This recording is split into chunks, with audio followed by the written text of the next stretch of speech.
Hello everyone and welcome back to my channel, and today I'm going to be doing a video about what BPD looks like for me.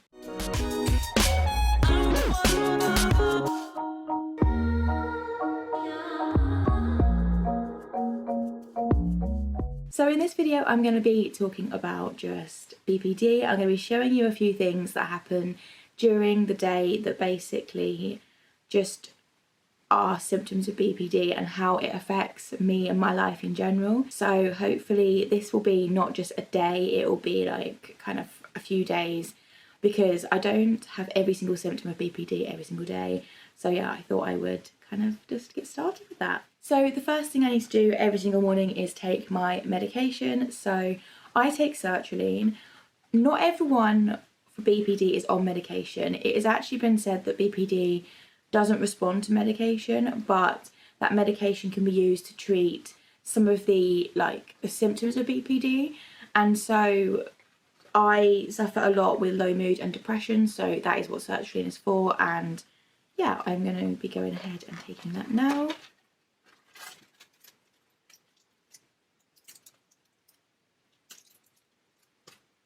So my dosage is 150 milligrams. So as you saw on the packet, they are 50 milligrams.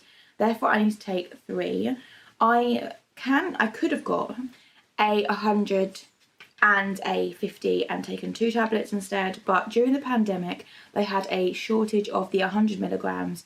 So it basically was really hard to get hold of them. And I wasn't able, because my original prescription was the 100s and the 50s, I wasn't able to order say 3 times the amount of 50s, because that would have been overdoing the prescription. So therefore I got my GP to change it to only 50s, and I would just take 3 of them, and they were happy to do that, because they said, well, if they haven't got a shortage of the 50s and you're going to be able to get hold of 3 boxes of them rather than 1 box of the 100s and 1 box of the 50s, then we'll just change it to that and just amend the number. I don't like taking medication. I've decided. Ugh. I really don't. Anyway, I don't like taking medication because there is certain meds that cause my gag reflex to just be too much. But anyway, so the next medication I need to take is pregabalin.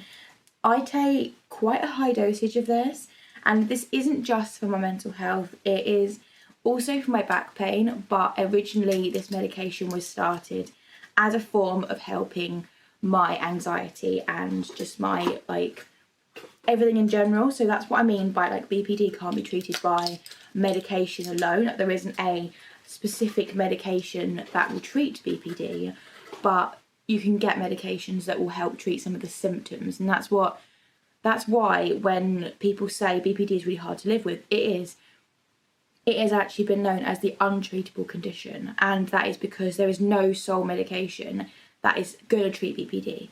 But you can get medications that will treat the symptoms of having BPD. So what I mean by that is you can get medications that will treat the depression, you can get medications that will treat the anxiety, but you can't get a medication that would treat BPD as a whole, because BPD is so complex and so many different symptoms and different bits that kind of go across from different conditions. You can have the depression from a depression condition, you can have anxiety from social anxiety, you can have hallucinations from schizophrenia type conditions. So in that way, BPD is very complex, and BPD is very misunderstood in a way, because it is so hard to understand and you have so many symptoms that overlap with other conditions. I will go more into that in a video if you would like me to, about why BPD is so hard to live with, and I will list a certain number of things of why it is so hard.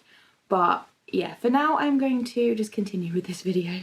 I just realised I've recorded little bits for so many different videos, but I haven't actually finished completely recording one video. Yeah, that is where my brain works.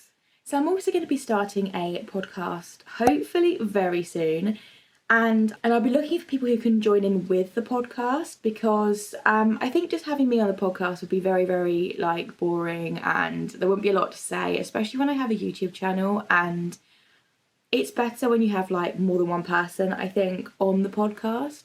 So it is going to be called My Colourful Brain, and the purpose behind the title of My Colourful Brain is all our brains are different, and when you look at a rainbow, each one is different as well. Like, it has the same sort of structure, but each one is different. So if any of you would like to get in contact about the podcast or would like to be involved in the podcast, you don't necessarily need to submit anything like an audio or anything. You can literally submit a message if that is the only thing you feel comfortable with, and I will read it out. So if you'd like to get in contact with that, the best thing to do is to contact me on Instagram, and my username is Deeanna 8, but the link is in the description box below, and I will leave the @ on screen now, because spelling my name is not the easiest. I do appreciate that. If you would like to follow me on either of those platforms, then yeah, that's the username.